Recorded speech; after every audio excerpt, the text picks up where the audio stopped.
Victorious Buddhas, compassionate ones, throughout the infinite worlds of the 10 directions, grant your blessings so that the inner and outer work that I accomplish today bears the fruits that multiply beyond imagining and extend to the very limits of this existence, to benefit myself, the ones I love, and the countless other beings of the six realms.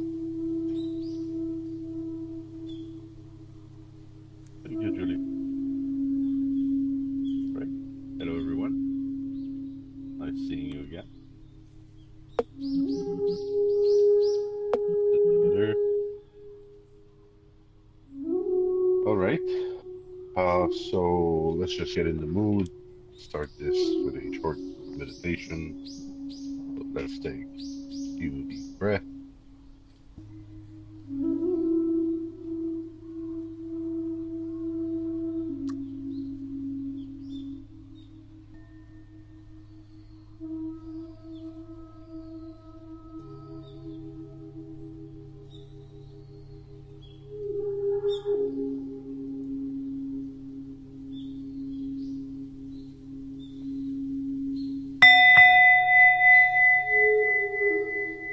We take breath. Just allow them to relax our body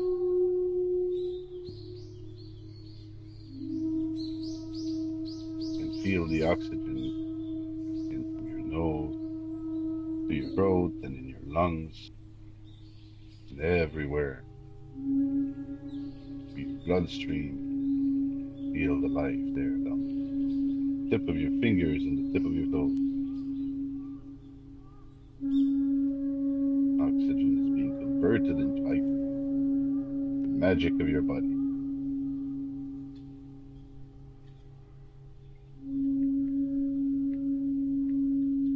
Let's quietly a little bit. Let's bring all of our attention and intention to that breathing. Move in and out of the body. We inhale and exhale.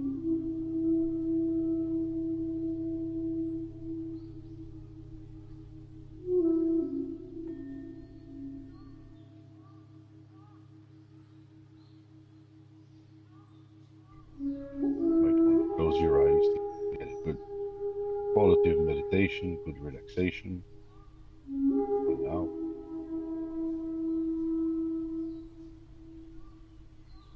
and as your entire body is breathing out, breathing in, make sure that your head is relaxed.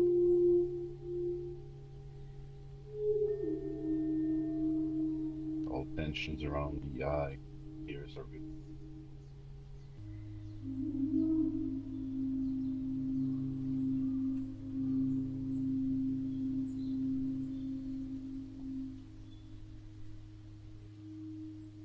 Your jaws also possibly.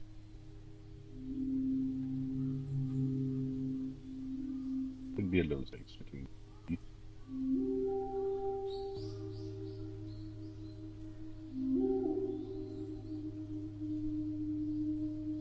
As you inhale, feel the oxygen invading the last little corner of your body. Exhale, you can feel that it's being sucked out of your body and into the universe. And if it helps, you can visualize the breath as some kind of light, some shape like your body goes back and mixes with the universe.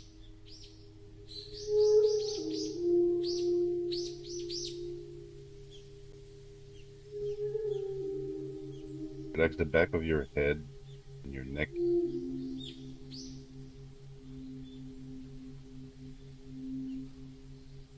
Make sure your upper body is relaxed as well. No tension in the chest, soft, but also your shoulders, the upper back.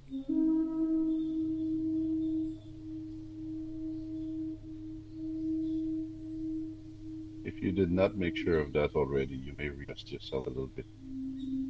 Align the spine and the neck so that there is no tension whatsoever.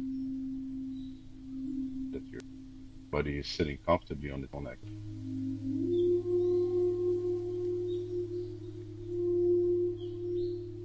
Legs are not hurting. Then release tensions in the hand, fingers. Keep your visualization up. Visualize the light coming in and out of your body. Focus on the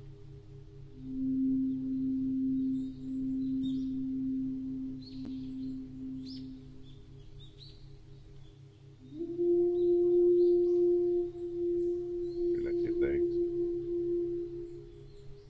your feet, and your toes.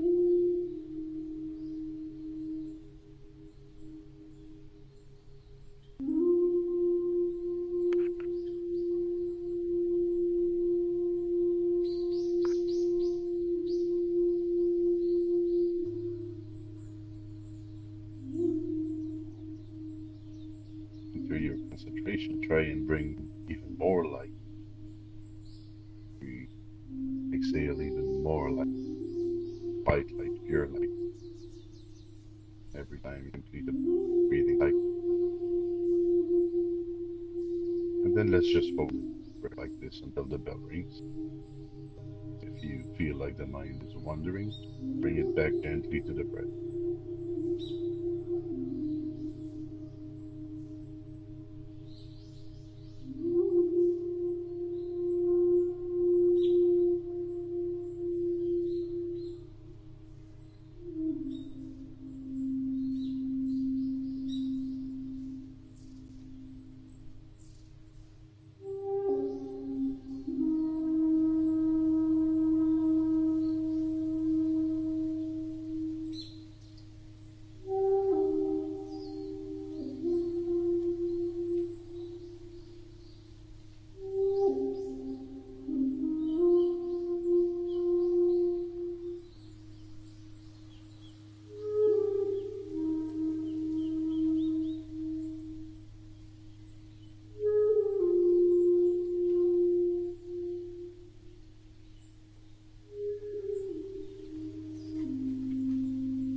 Observe the mind.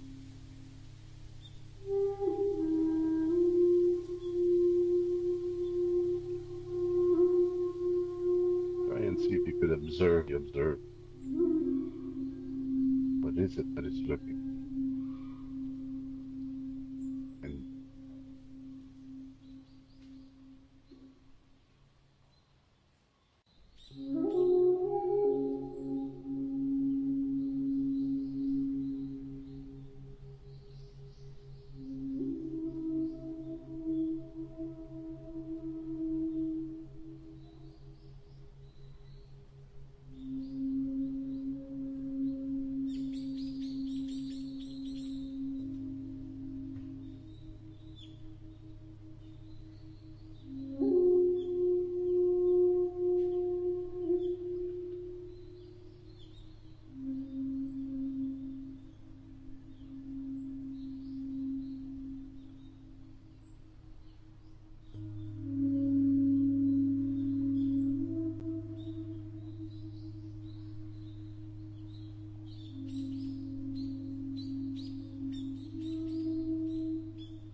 away from the present.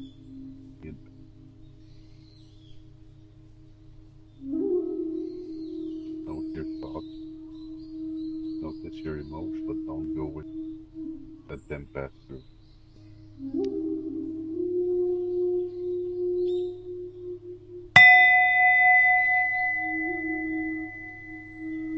And that is it for our first little meditation session. So, hello. How's everyone today? Oh, doing good, doing good. Yeah, doing good. Yeah. Apart from the amputation, Casper, you're doing great. Oh, yeah. Yes, indeed. All right. The invitation. I have a better knife with me. I'll try it later. All right. So last time we were reading The Search of Truth and I believe The Way of Practice, and we had cut it in half because it was quite a long reading.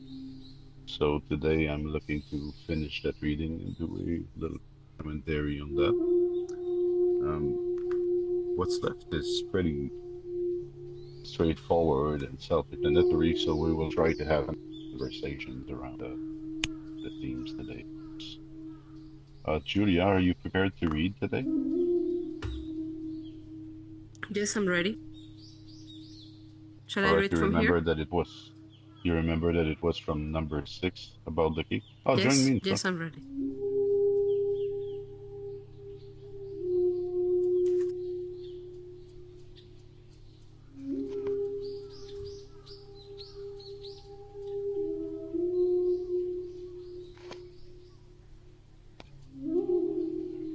Once there was a king who loved his people and his country, and ruled them with wisdom and kindness, and because of it, his country was prosperous and peaceful. He was always seeking for greater wisdom and enlightenment. He even offered rewards to anyone who could lead him to worthy teachings. His devotion and wisdom finally came to the attention of the gods, but they determined to test him. A god in disguise as a demon appeared before the gates of the king's palace and asked to be brought before the king, as he had a holy teaching for him.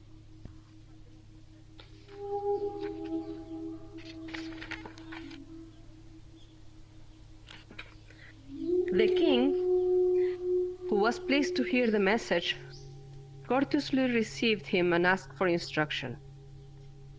The demon took on a dreadful form and demanded food, saying that he could not teach until he had the food he liked. Choice food was offered the demon, but he insisted that he must have warm human flesh and blood. The crown prince gave his body, and the queen also gave her body. But still the demon was unsatisfied, and so demanded the body of the king. The king expressed his willingness to give his body, but asked that he might first hear the teaching before he could offer his body. He would offer his body. The god uttered the following wise teaching. Misery rises from lust, and fear rises from lust. Those who remove lust have no misery or fear. Suddenly, the god resumed his true form, and the prince and the queen also reappeared in their original bodies. 7. Once there was a person who sought the true path in the Himalayas. He cared nothing for all the treasures of the earth, or even for all the delights of heaven. But he sought the teaching that would remove all mental delusions. The gods were impressed by the man's earnestness and sincerity, and decided to test his mind. So one of the gods disguised himself as a demon, and appeared in the Himalayas singing, "Everything changes, everything appears and disappears." The seeker heard this song, which pleased him very much. He was delighted, as if he had found a spring of cool water for his thirst, or as if a slave had been unexpectedly set free. He said to himself, "At last, I have found the true teaching that I have sought for so long." He followed the voice and at last came upon the frightful demon. With an uneasy mind, he approached the demon and said, "Was it you who sang the holy song that I have just heard? If it was you, please sing more of it." The demon replied, "Yes, it was my song, but I cannot sing more of it until I have had something to eat. I am starving." The man begged him very earnestly to sing more of it, saying, "It has a sacred meaning to me, and I have sought its teaching for a long time. I have only heard a part of it. Please let me hear more." The demon said again, "I am starving, but if I can taste the warm flesh and blood of a man, I will finish the song." The man, in his eagerness to hear the teaching, promised the demon that he could have his body after he had heard the teaching. Then the demon sang the complete song. Everything changes, everything appears and disappears. There is perfect tranquility when one transcends both life and extinction. Hearing this, the man, after he wrote the poem on rocks and trees around, quietly climbed the tree and hurled himself to the feet of the demon. But the demon had disappeared, and instead, a radiant God received the body of the man unharmed. 8. Once upon a time, there was an earnest seeker of the true path named Sadaprarudita. He cast aside every temptation for profit or honor and sought the path at the risk of his life. One day, a voice from heaven came to him, saying, "Sadaprarudita, go straight towards the east. Do not think of either heat or cold. Pay no attention to worldly praise or scorn. Do not be bothered by discriminations of good or evil, but just keep on going east. In the Far East, you will find a true teacher and will gain enlightenment." Sadaprarudita was very pleased to get this definite instruction and immediately started on his journey eastward. Sometimes he slept where night found him, in a lonely field or in the wild mountains. Being a stranger in foreign lands, he suffered many humiliations.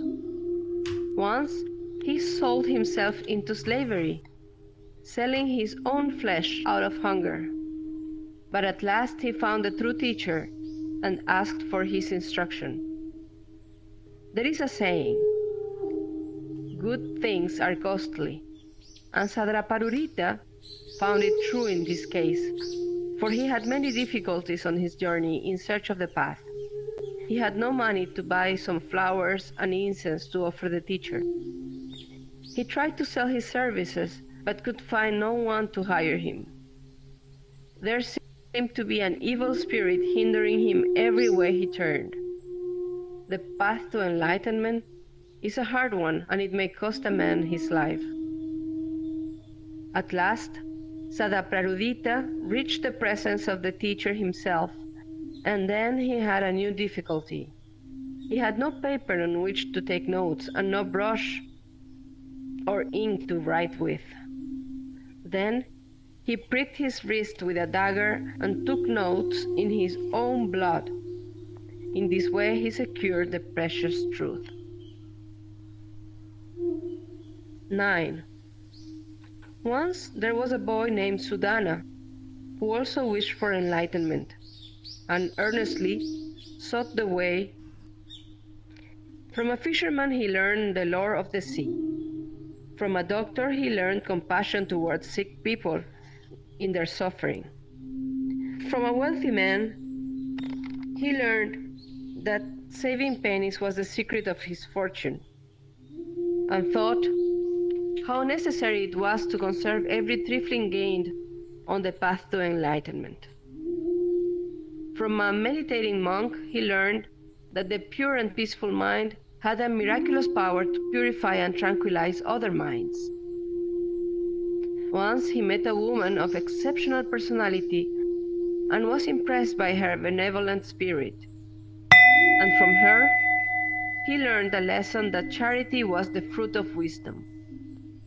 Once, he met an aged wanderer who told him that to reach a certain place, he had to scale a mountain of swords and pass through a valley of fire. Thus, Sudana learned from his experiences that there was true teachings to be gained from everything he saw or heard. He learned patience from a poor, crippled woman.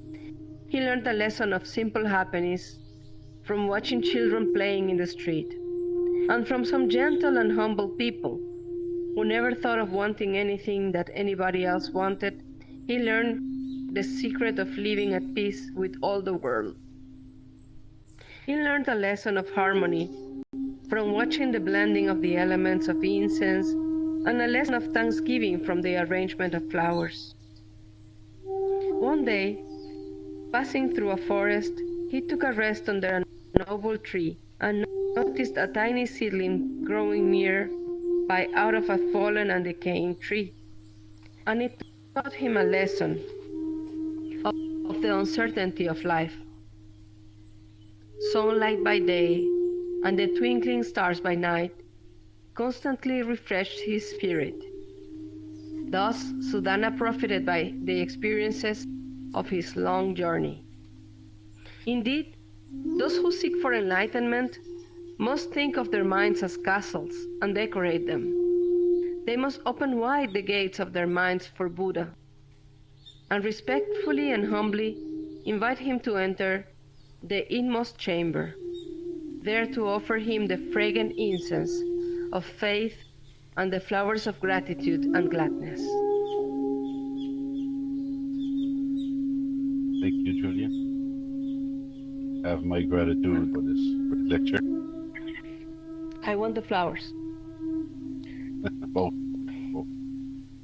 I'll pick you some outside later. All right. So, I guess today we learn to be wary of demons. You want your flesh and blood. Or that the gods have Um, too much time to troll with people below, I'd say. Right. So, of course, all of this is symbolic. Gods and demons are also mind states in Buddhism, but sometimes they manifest as people, animals. Don't want to spend too much time on this, but rather concentrate on the little stories we were told. So the first one was about a king that was described as a wise and kind king, that therefore brought prosperity and peace to his land. And I like to ask from time to time, because they're telling us he's wise, what is wisdom? What is wisdom to you? What is wisdom according to Buddhism? Somebody tackle that question. Wisdom is experience and knowledge gained through your life that you can give to other people through your experience that you personally experienced yourself. So is it Or some learned kind of yourself. life lessons, you would say? Life lessons that you have Yeah. learned and now you can share. Mhm. Anybody with a different take on that or complementary? You want to say something, Med? Just waving to my friend. Oh, okay. Malka, maybe? Or were you waving for Malka? I'd say it's something like what he said, and that there is there's a difference between wisdom and intelligence, I'd say, because I know quite some intelligent people, but I wouldn't say they are particular wise.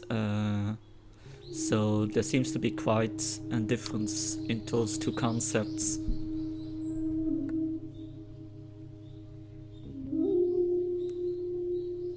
Right. Yeah, I think So wisdom is somewhere in between of intelligence and just, well, I don't want to say emotions, but I guess things. There's usually like an intelligent side to anything, and also a right side. That what is moral and what is the right thing to do. I think wisdom is somewhere in between the emotional part of making decisions and the intelligent part of that. So it seems to be something like that. At least that's how I see it. Yeah. I would think that wisdom is knowing how to apply what you know for the benefit of all. It's like that saying that a tomato. Intelligence is knowing that a tomato is a fruit, but wisdom is knowing not to put a tomato in a fruit salad. Because it would not benefit anyone to have I'd never tomato in a heard fruit that. salad. Oh, that's really Oh, good, actually. that's a good one. All right. Yes, these are all very good answers, and I feel like wisdom is close to what we all collectively said. Um, Definitely, there is a component that goes beyond intelligence and knowledge, and I think that it's reflected, as Sky was saying, through our life lessons. So as we live it and as we experience the difficulty or the bliss of the things that happen in our lives, we know how they make us feel emotionally. And so having that experience, we either want or do not want to put others through that.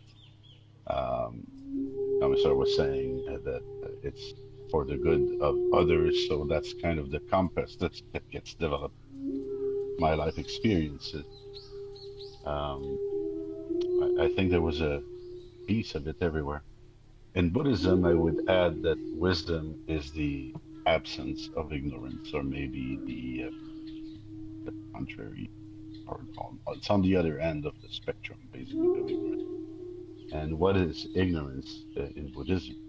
Ignorance is to fail to see that we are interconnected, basically, to feel as a single organism that is there to compete with everything, and to fail to see that actually we have a part to play in the bigger picture. So when you understand that you have a part to play in the bigger picture, you are wiser, right? But also you are not motivated by competition and gain fear more. So one big characteristic for me of a person that is wise is that they are not basing their decisions in fear. I am not talking to you in such a way that I want to keep my job or protect a relationship or do this or do that or attain any goal. I'm speaking to you from a center where I believe what I'm saying is true and it is good. It's good for you to hear. So definitely, you can think of it just like holistically. If you know it to be true, if you feel it to be true, if even in your body and in your bones, nothing is in contradiction, then you're probably quite close to wisdom. But if there is tension and fear and contradiction, uh, might not be it. Problem with this also is that our life lessons might differ. Uh, it doesn't mean that because I don't know, my place burnt down and I have learned ABC from it, that because your place burnt down that you learned the same things as me. So the truth I discover, the angle of truth I discover might be different from one person to another. So we have to take that into account when we're talking about relative wisdom. And from the Buddhism point of view, we have those perceptions, but this is not true. If I have a take on the subject that's very humane and is very well based in the causes and condition of life, that's not an ultimate truth according to Buddhism. So we just have to be careful when we're talking of relative wisdom and ultimate wisdom. But yes, I like it. I like the definitions that you guys gave, and so how would a wise king be able to bring prosperity, or what is the role of wisdom regarding prosperity for a kingdom? Knowing what we know about wisdom now, to turn that up. To do what's best for your people. To teach Right, and to play like a teacher role, maybe, and so that the people can live in prosperity, or how is that word called? You know. Well, I like to see it in the political context. So, what does it mean to be wise in the political context? And I think, Carl, there you were striking an important chord by saying, Yeah, doing what's best for your people. But sometimes what's best for your people, if you want to go out and outright say it, it doesn't always seem like what's best. Everybody doesn't agree that this is the best thing. So the person who has to make these decisions, wisdom comes to their aid at that point, knowing what will be for the best of everybody.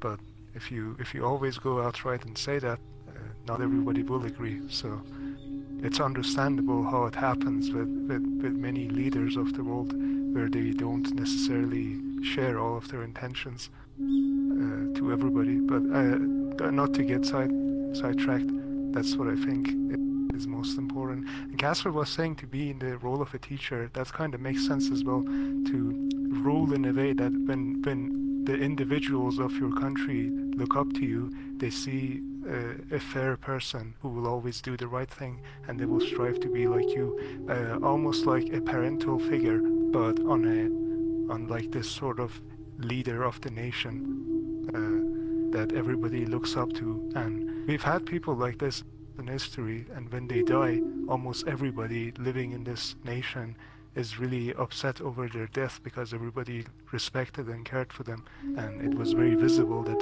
they were a good person trying to do good for everybody.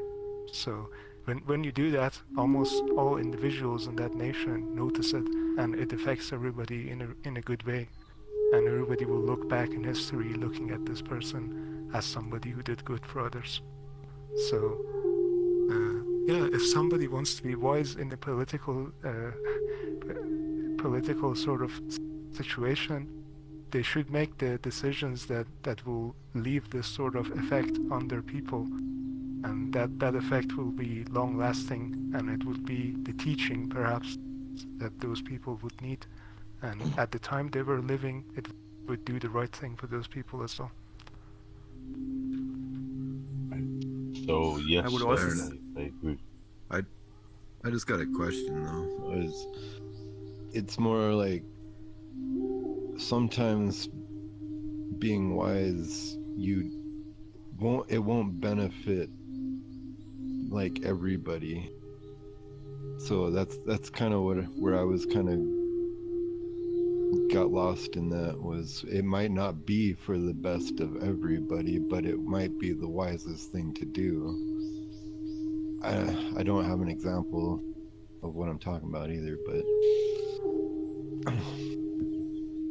Right. So again, since is wisdom from the point of view of Buddhism, and that, as I was mentioning, wisdom is to Buddhism the contrary of ignorance, or basically not focused toward one single organism, but focused on the good of the whole. Then in that case, I guess wisdom would always kind of be looking to make everything work well. So if a very crude example would be to say, if you have to kill one person to save 500 because they're about to put a bomb and blow them up, that's probably a good idea. It's a sad thing to say, but it's probably a good idea to act and save those 500 people. So, although it's a crime and it's violent and everything, it might be the wise thing to do. So, But is I that understand. one person a good person and those 500 people murderers that you saved? Exactly. Yes. So that's where I was going. Is that there are other levels of subtleties, which indicate that's probably not a. If you feel secure making decisions like this, either you're very enlightened or you're very, very deluded, because there are so many factors to consider. So yes, thank you for bringing that into the idea there that wisdom is not often intuitive, or it doesn't mean that, for example, because I'm protecting my nation, that my nation deserves to be protected, for example. But I'll say this: a wise leader who is being coerced and threatened and is not operating from those pressures and making decisions based on those pressures or based on his own personal comfort is probably trying very hard to do the right thing.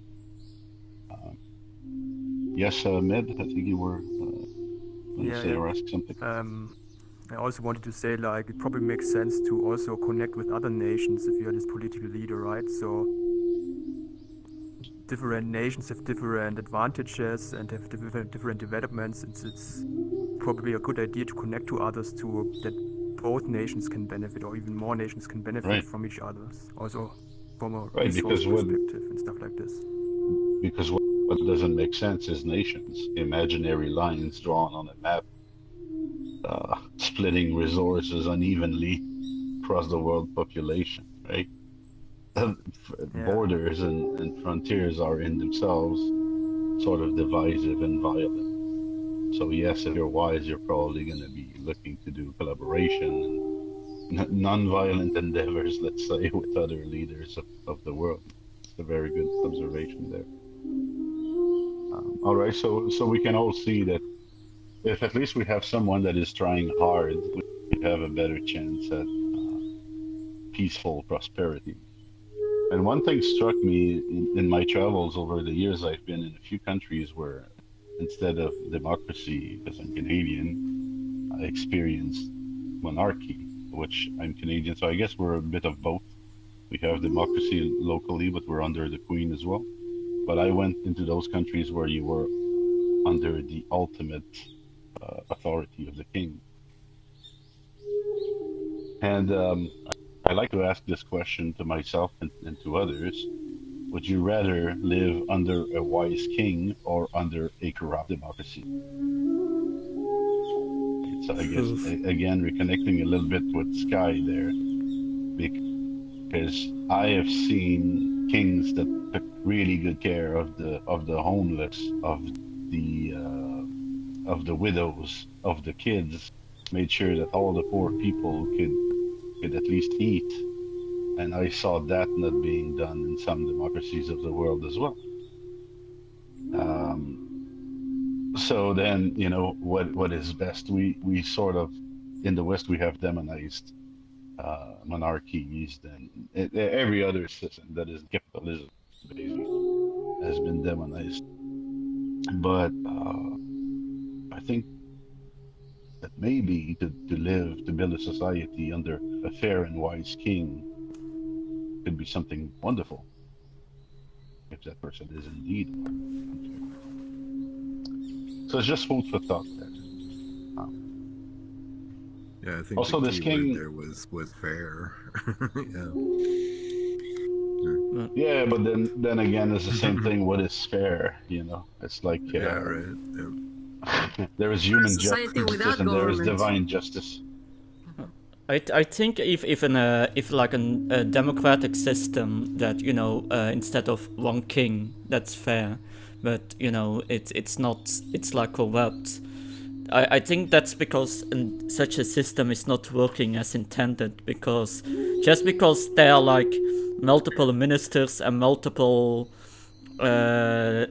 like people that chosen a specific candidate and stuff. We see that in politics, even in Belgium, but I also think in America that sometimes politics from different parties promise to get to a certain position and then don't actually work in that position for the people, and sometimes for their own benefits will work with the opposite party just for their own. Then in a way it's not really like a democracy anymore, it's just an illusion of a democracy, and it's more like